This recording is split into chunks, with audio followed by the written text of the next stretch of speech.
welcome back to BBM. Waktunya belajar bareng Mirai Asset. Dan kembali lagi di episode Simple Trading Profit Part 2. Nah, kalau di part yang pertama kita sudah mempelajari 3 indikator, yaitu indikator parabolic SAR, OBV, dan volume. Nah, masih ada 2 lagi dan langsung saja kita belajar dengan Master Trader Mirai Asset Sekuritas Indonesia, Pak Ilham. Halo Pak Ilham. Hai Alia. Nah, coba diinget-inget dikit nih ya Pak ya, kalau di episode pertama, Simple Trading Profit, kita belajar 3 indikator.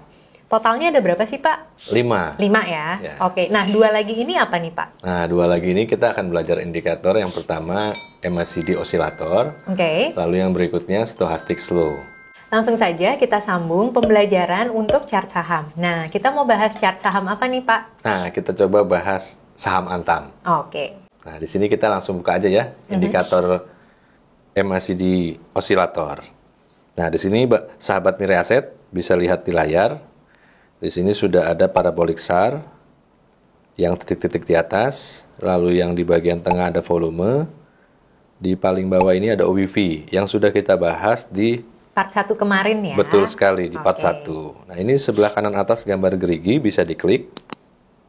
Kita scroll ke bawah.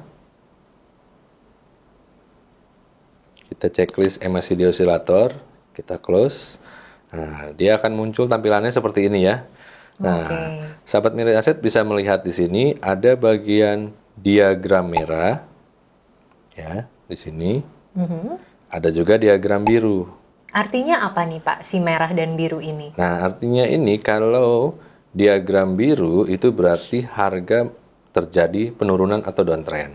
Oke, jadi kalau warnanya biru menandakan tren itu sedang downtrend ya? Betul, sedang koreksi turun harganya. Oke, nah berarti yang merah ini menunjukkan Harganya naik. harganya naik. Iya. Semudah itu aja nih ya Pak, membaca MACD osilator ini? Betul sekali. Nah, karena juga begini ya, sahabat Mirai Asset, MACD itu kepanjangannya Moving Average Convergence Divergence. Nah, convergence ini maksudnya adalah searah. Searah itu gimana sih? Ketika harga di atas atau candle bergerak naik, nah, MACD melakukan kenaikan juga.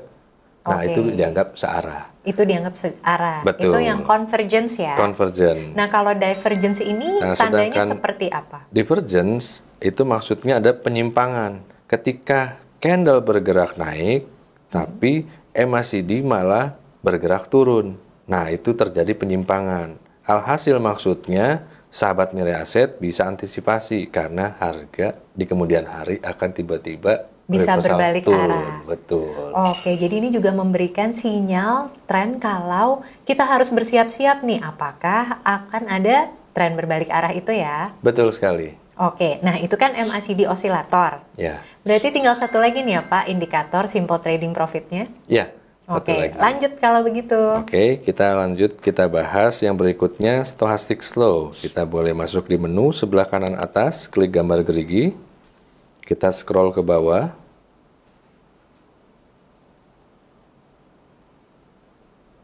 Kita checklist, stochastic slow, kita close. Nah, di sini terlihat ya, di bagian bawah stochastic slow-nya, sahabat Mirai Asset. Nah, stochastic slow ini dia masuk ke dalam volatility indicator. Oke. Oke. Nah, di sini terlihat ada garis-garis ya. Para sahabat Mirai Asset bisa lihat di stochastic slow ini ada 2 garis ya. Ada garis pink dan biru. Nah, lalu ada garis horizontal warna hijau di bagian atas dan di bagian bawahnya. Nah, bisa diperhatikan. Nah, kalau sahabat Mirai Asset googling atau baca di buku, stochastic itu diajarkannya beli pada saat di area 20 atau hijau yang di bawah. Oke, jadi justru tanda sinyal untuk buy-nya itu adalah di garis bawah yang hijau. Ya, kalau kita googling ya, atau baca di buku. Sedangkan area hijau atas itu di angka 80 stochastic, itu untuk area jual atau sudah area jenuh beli. Jadi kita jual. Nah, sebenarnya kalau menurut saya stochastic slow ini dia masuk tadi kan ke indikator volatility. Yang bisa disebutkan bahwa dia adalah indikator untuk momentum. Nah, jadi sebenarnya stochastic slow ini bagus sekali untuk melihat saham sideways. Oke, kenapa nih Pak justru kita harus memperhatikan saham sideways? Nah, karena seperti yang tadi dibilang, kalau kita lihat di buku atau di pelajaran yang lain ya, kita lihat di Google, ketika dia berada di area atas, area 80 misalkan stochastiknya, nah itu biasanya harga saham itu lagi naik. Oke, Nah, jadi itu area jenuh beli ya? Atau dibilang betul. overbought itu Nah, di atas 80. ya, kalau kita berpatokan dengan stochastik, berarti kita akan menjual. Sebenarnya Oke. jangan dilakukan. Makanya tadi saya bilang, stochastik ini cocok sekali untuk melihat saham sideways, bukan saham dalam keadaan tren, baik itu trend Oke. up ataupun trend down.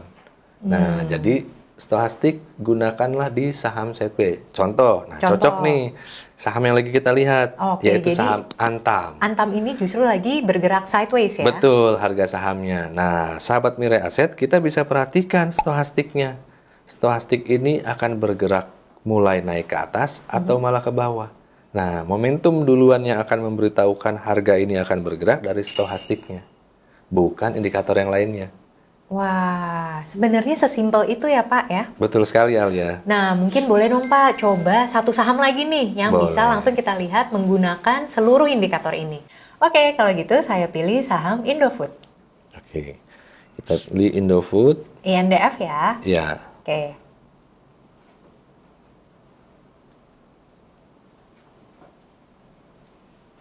tampilannya seperti ini ya, sahabat Mirai Aset. Nah, ini saya perbesar layarnya. Nah, kita bahas dari atas dulu ya. Di bagian atas ini kita lihat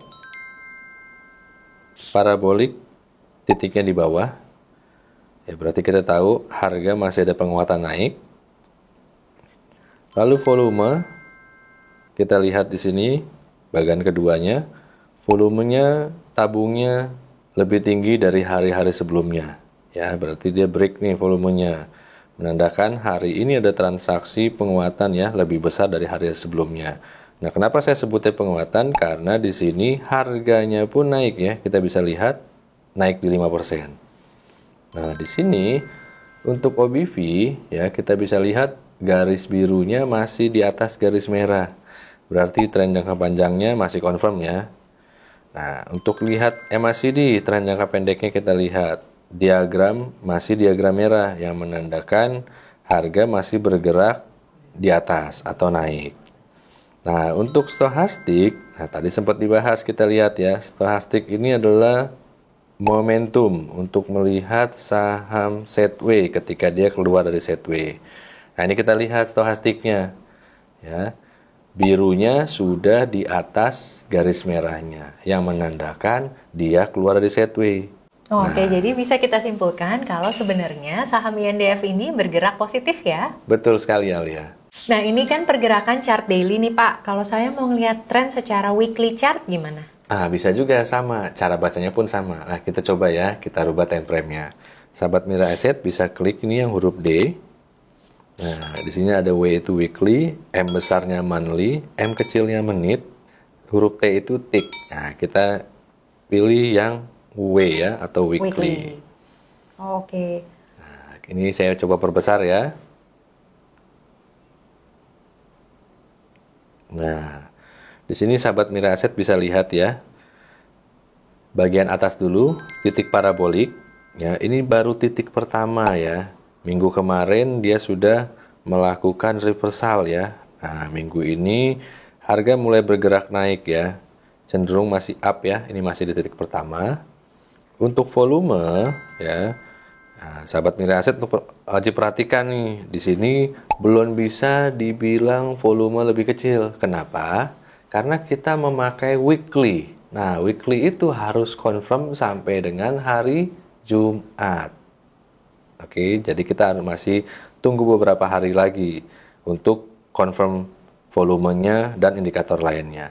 Nah, tapi kalau kita baca sekarang, ya secara harga dia masih kuat naik, parabolik masih up. Volume masih tidak jauh dari yang sebelumnya. Untuk OBV ya, Di sini masih birunya masih di atas merah ya, OBV-nya ya.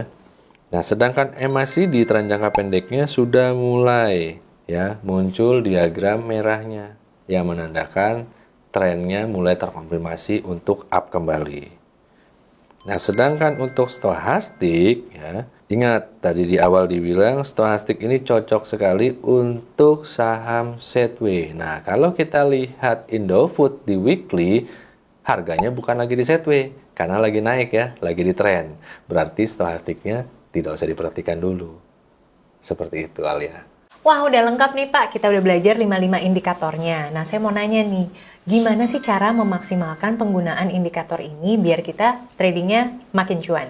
Nah, seperti yang sudah dijelaskan tadi, yang saya ulang lagi untuk review biar diketahui, parabolic SAR ini dia masuk dalam kategori price indicator. Jadi untuk mengukur kekuatan harga reversalnya.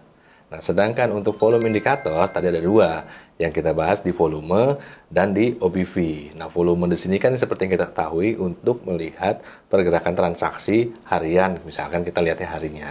Nah, sedangkan untuk OBV-nya ini adalah kombinasi antara volume dengan harga. Nah, kalau saya lebih sering melihatnya OBV ini untuk tren jangka panjang karena dia punya aliran divergensi yang untuk kita lihat pada saat alur tren naik atau turun kalau memang dia batal. Oke, jadi secara lebih panjang ya Pak ya? Betul. Nah, kalau MACD? Nah, kalau MACD sendiri, dia masuk dalam tren indikator. Nah, MACD ini bisa dibilang tren jangka pendek. Oke, jadi lihat. Kebalikannya ya? Betul. Dan yang terakhir nih? Nah, untuk yang terakhir, stochastic sendiri, dia masuk dalam volatility indikator. Nah, atau biasa saya sebut dia untuk momentum. Jadi, kalau untuk saham-saham sideways, nah kita cocok sekali lihatnya untuk pakai di stochastic slow. Oke, jadi cara memaksimalkannya adalah dengan menggunakan kelima indikator tersebut ya Pak ya? Betul, dikombinasikan. Oke, jadi jangan satuan ya Pak ya? Ya, karena manfaatnya juga berbeda kan? Yes, benar banget. Oke, kalau gitu terima kasih banyak ya Pak Ilham atas ilmu kelima indikatornya. Sama-sama Alia. Wah, ternyata mudah sekali ya belajar simple trading profit menggunakan 5 indikator yang simple dibaca dan mudah dimengerti. Semoga bikin sahabat Mirai Aset tambah aktif tradingnya dan makin cuan. Sampai jumpa di belajar bareng Mirai Aset selanjutnya dan happy cuan! Happy cuan!